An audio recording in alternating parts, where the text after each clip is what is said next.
From Drama Station of Entertainment. Alright, masih bareng G11 Kosoparela. Dan juga pastinya di G05 on the mic. Oke, dan kali ini kita kembali di Yes, obrolan bersama narasumber perwakilan dari Ibu Buleleng. Betul. Sudah hadir di studio 2, Dr. Arya SPPD. Selamat pagi, Dok. Selamat pagi. Ya, pagi Ardi, pagi Ella, pagi semuanya ya di Singaraja, Buleleng dan sekitarnya. Setuju banget. Jadi buat kamu yang pengen nanya-nanya seputaran topik kita pagi hari ini, atau di luar topik juga boleh ya. Boleh banget. Yes, jadi hari ini kita bakal ngomongin soal serangan jantung, Dok. Oke. Jadi kalau sengaja boleh ikutan nanti di 23455 on air ataupun off air, bisa juga SMS di 081 756 1046. Betul. Bisa juga mampir ke magazine Guntur Radio di www.gunturapem.com. Betul. Nah, bagi yang masih ada akses internet, boleh juga pantengin via streaming di www.gunturapemradio.com. Alright, silakan bisa cek ya segera. Setuju banget ya, Dok. Ngomongin soal serangan jantung, mungkin masyarakat juga pernah mendengar lah gitu ya, anggota keluarganya terkena serangan jantung, bla bla bla segala macam. Nah, sebenarnya yang dikategorikan serangan jantung itu seperti apa, Dok? Ya, terima kasih Ardi, Ella, Guntur ya. Kita senang sekali dari Ibu Buleleng berbagi info medis lagi ya buat semuanya. Kita ambil topik ini karena kasusnya masih banyak dan cukup menjadi momok ya untuk masyarakat kita. Tidak hanya terjadi pada menurut cara pandang lama pada kelompok usia yang relatif lebih tua, sekarang usia lebih muda sudah ada juga tidak sedikit kasus teman-teman kita mengalami serangan jantung. Nah, serangan jantung ini memang satu penyebab kematian tertinggi ya, kalau menurut riset kesehatan dasar di Indonesia. Ya, jadi penyakit-penyakit kardiovaskuler yang disebabkan karena problem pembuluh darah dan jantung atau aorta itu masih menempati posisi tertinggi untuk kasus kematian. Kemudian baru disusul penyakit infeksi dan kanker. Itu berita buruknya ya. Berita baiknya bahwa tidak mudah itu sebetulnya kita ini kena serangan jantung. Jadi seseorang beresiko kena serangan jantung kalau dia memang memiliki faktor resiko, ya, usia, perokok berat, darah tinggi, kencing manis, kegemukan, kolesterol yang tidak terkontrol. Nah, semakin banyak faktor risiko, maka risiko dia terkena serangan jantung makin besar. Jadi tidak mudah, tidak gampang seorang tiba-tiba serangan jantung itu enggak. Dia mesti ada suatu proses yang panjang sekali sebelum dia kemudian mengalami serangan jantung. Oleh karena itu, kita semua, jadi yang teman-teman di sini, mengambil peran dalam aspek edukasi. Bagaimana kita memberikan informasi preventif kepada masyarakat agar risiko serangan jantung itu bisa seminimal mungkin atau bila perlu tidak ada, kan begitu ya.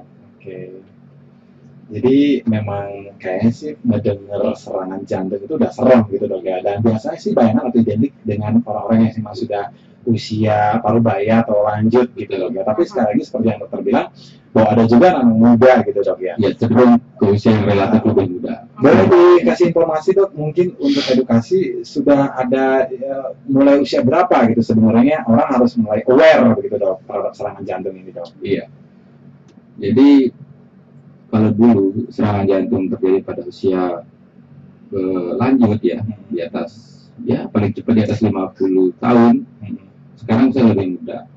Kalau sekarang ini hari Minggu, kemarin Sabtu, malam Minggu, umumnya pada anak muda kan serangan asmara ya. Oh my God. Dan tadi dia Fokus operator nih. Penyakitnya dia serangan asmara ini. Lagi kena serangan asmara, Dok. Astaga. Sama Inspektur Budi. Baik, terima kasih. Jadi harus kita tutup ya soal serangan asmara. Ya, biar nggak terlalu begitu. Aduh, baper deh dengernya. Sekarang ini kita temukan saya sendiri di rumah sakit karena antara penyakit jantung, penyakit dalam itu selalu saling terkait begitu ya. Kita sering berkunjung ke ruang rawat jantung intensif. Kita lihat beberapa kasus terjadi pada usia-usia 40-an ya. Kenapa? Karena memang dia sudah mengalami diabetes sejak umur 30-an. Dan itu tidak ditangani dengan baik. Kenapa mereka mengalami diabetes sejak umur 30-an?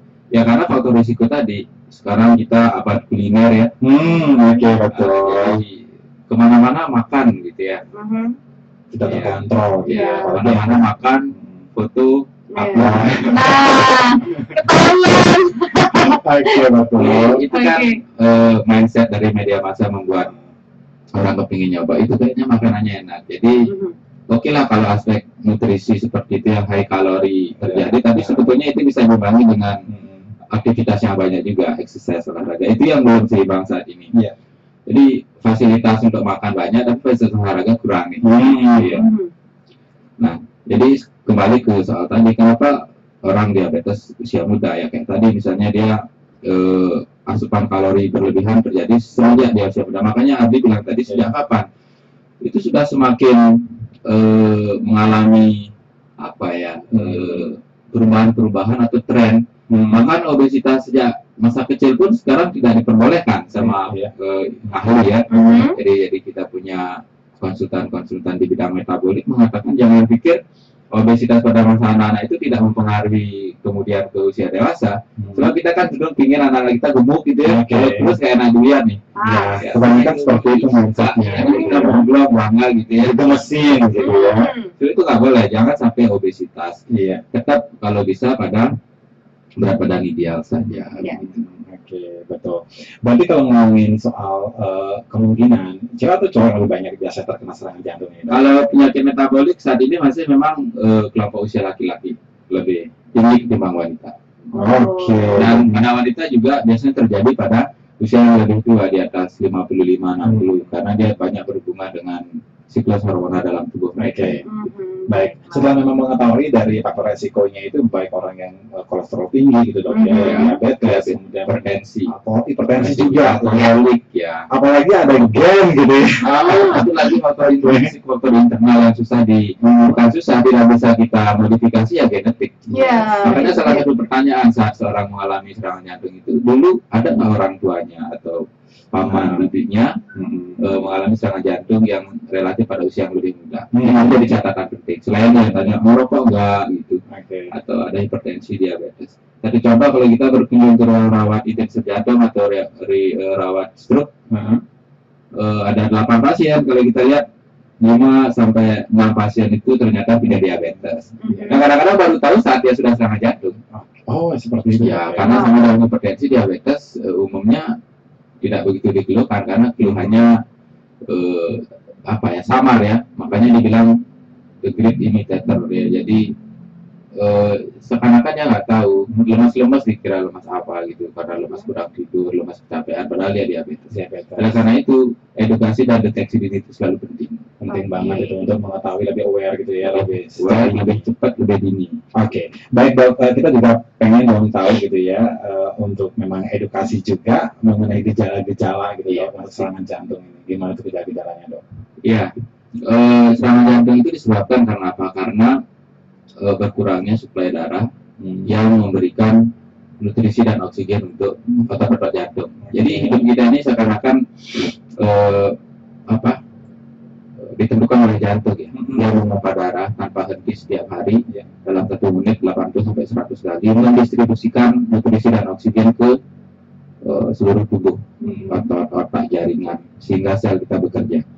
Namun begitu pun jantung tetap memerlukan, sama seperti organ tubuh yang lain, asupan nutrisi dan oksigen.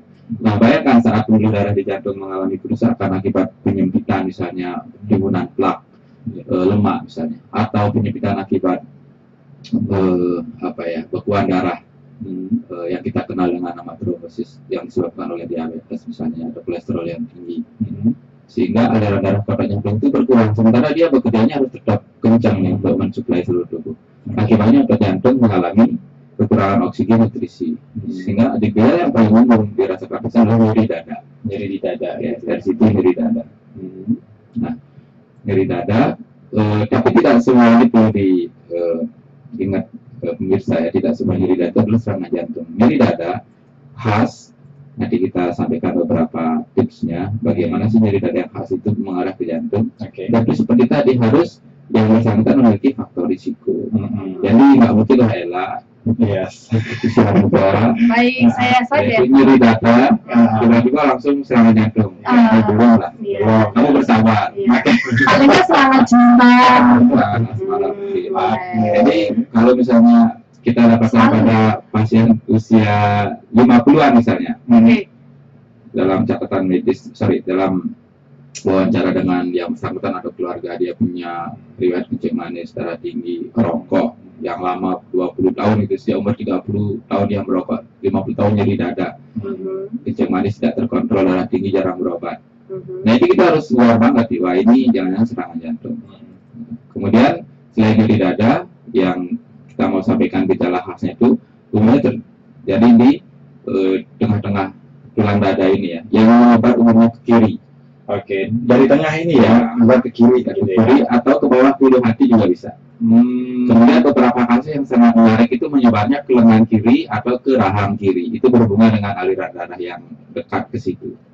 Baiklah. Jadi dia pasien kadang-kadang beruntung ya sebagai dokter, karena pasien ada yang sangat deskriptif ya, dok saya nyeri dada saat tadi kaget atau saat tadi lari, nyeri saya rasanya meremas begitu. Saya berusaha istirahat, tapi kemudian dia nyerinya tetap tambah berat sampai ke lengan kiri saya atau ke rahang. Nah itu nyeri juga atau kesemutan? Nyeri kesemutan bisa. Jadi rasa tidak nyaman lah. Nah, jadi pertama nyeri seperti tadi dengan karakteristik seperti itu. Dan biasanya pasien yang mengeluh ini, kalau teman-teman nanti sempat tahu ya, karena karena sekarang harus di sosialisasikan bagaimana penanganan darurat. Memang memahami keadaan dan kemudian bisa melakukan rujukan itu. Jadi kadang-kadang pasien tidak bisa menunjuk nyeri dengan satu jari. Itu salah satu petunjuk juga. Jadi dia bingung, pokoknya di nyeri dada, nyerinya di mana gitu ya. Seringkali disertai kecemasan. Saya juga kadang-kadang berpikir kelihatannya memang di saat seperti ini ya, bahwa seorang yang mengalami serangan jantung itu secara instingtual itu mempengaruhi life saving mereka, usaha untuk mempertahankan hidup. Jadi mereka diikuti dengan kecemasan. Ada rasa nyeri dan diikuti kecemasan. Dia sepertinya tahu bahwa itu serangan jantung. Takut gitu ya. Kita bisa melihat bagaimana raut wajahnya cemas itu nyeri. Nah itu yang dikaitkan dengan keluhan nyeri. Kedua, keluhan apalagi yang bisa memberikan arahan atau kecuali kita serangan jantung. Selain nyeri, sesak ya. Sesak. Maksudnya sesak nafas ya? Berat bernafas. Ya kadang-kadang tidak satu-satu ya, nyeri saja, sesak saja nggak bisa, dia berbarengan. Jadi itu lebih kuat lagi. Yang mulai nyeri kemudian sesak sampai rasa mencekik ke leher. Karena keadaan yang sangat kekurangan oksigen, jadi tubuh memberi respon yang cukup serius begitu, sehingga si pasien atau keluarganya aware jadinya. Jadi seperti ada gejala-gejala alami seperti itu. Jadi nyeri, sesak, rasa tercekik, dan juga rasa panas di dada. Panas. Itu juga karena kekurangan oksigen ya. Jadi nyeri di jantung yang kemudian menyebar atau menjalar ke dirasakan sampai permukaan dada. Dan yang terakhir, yang sering juga adalah keluhan nyeri ulu hati yang dipikirkan mah. Jadi kalau usia muda ya, seperti tadi contohnya, kalau ulu hati bawah 20 tahun nyeri poliknya ya. Oke, jadi kalau misalnya aja memang sudah semakin jelas ya bahwa serangan jantung ini, apakah memang kamu ada gejala atau indikasi mungkin selama ini merasa agak ada sesak atau mungkin ada sakit di dada, nyeri ya. Itu memang harus lebih aware atau over itu nggak masalah gitu ya, biar lebih cepat tertangani juga. Baik, kalau misalnya aja kita masih tunggu dengan kamu di 2345 SMS di 81 gimana kesempatan berapa dulu 2345. Ada siapakah? Kita langsung saja. Halo, selamat pagi. Halo. Oke. Siapa? Gongde. Silakan langsung dengan Dr. Ali Gongde. Ya, selamat pagi dokter. Pagi Mas Gongde, apa kabar nih? Baik, dokter juga tapi harus baik kan? Iya. Orang dokter pernah sakit atau enggak, Pak? Oh, semua pernah sakit, Pak. Dokter juga manusia. Pak Gongde. Iya, biasanya sampai semua bagian tubuh kita sakit nih, Pak. Sakit hati? Jangan. Oke. Ya, begini dok ya. Kalau Gongde ini apa dianggap nantinya serangan jantung atau penyakit jantung? Karena Gongde jantungnya dari lahir dipotong. Jantung bocor gitu ya. Bocor jantungnya, 2 bocor. Terus karena masih kecil, bapak tidak setuju dioperasi atau di sini disuruh obat-obatan apa untuk membantu nanti setelah kita baru di TML itu katanya. Itu apa berpengaruh gitu dok? Itu satu ya untuk kehidupan Gombe karena dari lahir. Jadi itu kan untuk tidak terjadi hal-hal yang tidak kita inginkan. Gombe juga mau bertanya kepada dokter bahwa apa yang sudah dijelaskan tadi itu kami sudah rekam bagus banget. Itu bisa untuk diberikan kepada teman-teman, kita jumpai nanti, kita berikan sesuatu apa yang untuk menjaga kan gitu. Nah ini Gombe ini kalau jantung bocor ini nanti pengaruhnya apa? Atau cara perawatannya bagaimana dokter ya? Apa yang harus Gombe lakukan? Ya itu aja dari Gombe, pertanyaan Gombe. Oke, boleh tahu Gombe usia berapa saat ini? 36 Pak. Oke, usia 36 tahun. Ya. Oke, membawa jantung bawaan ya dari lahir ya. Ya. Oke, terima kasih Gombe. Ada lagi dok yang ditanyakan dok? Iya, nanti kita berikan masukannya buat Gombe ya. Baik, terima kasih Gombe. Langsung saja dok. Iya, jadi nah kalau kita tadi bicara serangan jantung itu kita kaitkan dengan penyakit jantung yang didasari oleh sumbatan pembuluh darah jantung akibat kemungkinan plak lemak ya atau memang karena komplikasi diabetes. Namun sedikit berbeda dengan disebutkan Gombe ini adalah penyakit jantung bawaan yang terkait dengan ketidaksempurnaan pembentukan jantung. Nah, apakah ini perlu diobati apa tidak? Itu nanti ditentukan dari hasil pemeriksaan dan gejala maupun tanda. Contoh gejala dan tanda, pasien seperti Gombe harus menjalani USG jantung atau yang kita kenal dengan namanya ekokardiografi untuk melihat sebesar apa kebocorannya dan apakah ini mempengaruhi sistem pompa jantung kita. Kalau tidak, biasanya pasien hanya diberikan edukasi. Tetapi kalau dianggap signifikan, maka yang bersangkutan harus minum obat sesuai dengan monitoring dari ahli jantung. Kan kita sekarang punya ahli jantung ya. Dan selalu ingat, tidak semua penyakit harus mendapatkan pengobatan medis. Bahkan ada yang cukup diet dan olahraga saja, seperti yang sering kita sampaikan. Tetapi itu akan lebih jelas kalau nanti memang dibuat asesmen oleh seorang ahli jantung. Walaupun sekarang dia tidak perlu obat, tapi kalau dengan pemantauan yang perlu, kita akan diberikan obat. Jadi sesuatu itu harus betul-betul dipantau, dimonitoring oleh yang memang memiliki kompetensi. Saya rasa begitu. Jadi tidak semua keluhan atau keadaan problem medis dalam tubuh kita ini harus diberikan obat terus-menerus, tidak mesti. Oke, tapi bagi kasusnya Gombe yang memang membawa jantung bawaan kayak begini, apa yang harus dilakukan katanya dok untuk bisa bertahan hidup lah gitu ya? Tadi kebenarannya sehat-sehat aja Gombe, mudah-mudahan kita doakan Gombe sehat dan tidak mengalami serangan jantung. Yang bisa dilakukan tentu seperti tadi diet dan olahraga yang teratur, ya kan? Dietnya seperti tadi tidak tinggi kolesterol, tidak tinggi garam, hindari rokok. Kemudian exercise, alkohol lagi satu ya. Kemudian exercise yang tidak berlebihan, kemudian sesuai dengan yang direkomendasikan. Kalau misalnya nggak mau ambil risiko ya pilih jogging aja, jalan cepat misalnya. Dan yang ketiga ya tentu analisis pemeriksaan. Ini perlu obat atau tidak? Kalau perlu seberapa lama? Itu nanti asesmennya dari ahli. Tidak ada salahnya melakukan pemeriksaan sekali 2 kali.